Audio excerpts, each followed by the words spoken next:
Friends, కొన్ని రాష్ట్రాలలో government వేసిన రోడ్లను చూడండి.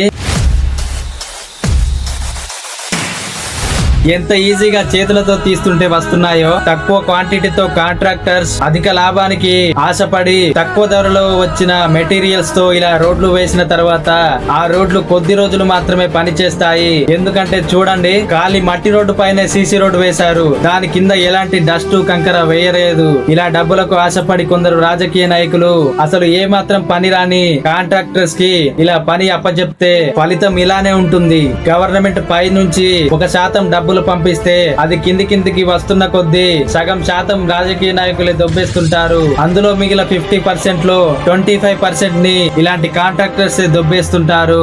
మిగిలిన 25% తో ఇలా రోడ్లు వస్తే ఏం లాభం? ఇలానే చేతితో పీకితే ఈజీగా వస్తుంటాయి. ఇది ఎక్కడో కాదు, మన ఇండియాలోనే జరిగింది. ఫ్రెండ్స్, ఈ టాపిక్ పై మీ ఉద్దేశం ఏంటో తప్పకుండా కామెంట్ లో తెలియజేయండి.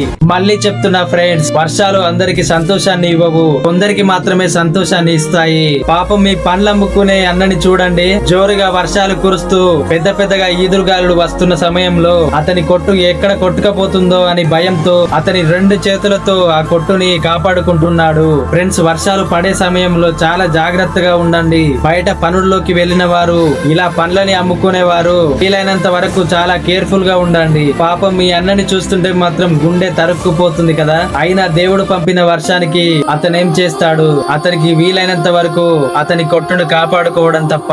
అందుకే చెప్తున్నా ఫ్రెండ్స్, వర్షం అందరికి సంతోషాన్ని ఇవ్వదు, కొందరికి మాత్రమే సంతోషాన్ని ఇస్తుంది. ఫ్రెండ్స్, మీకు వర్షం అంటే ఇష్టమో లేదో తప్పకుండా కామెంట్ లో తెలియజేయండి.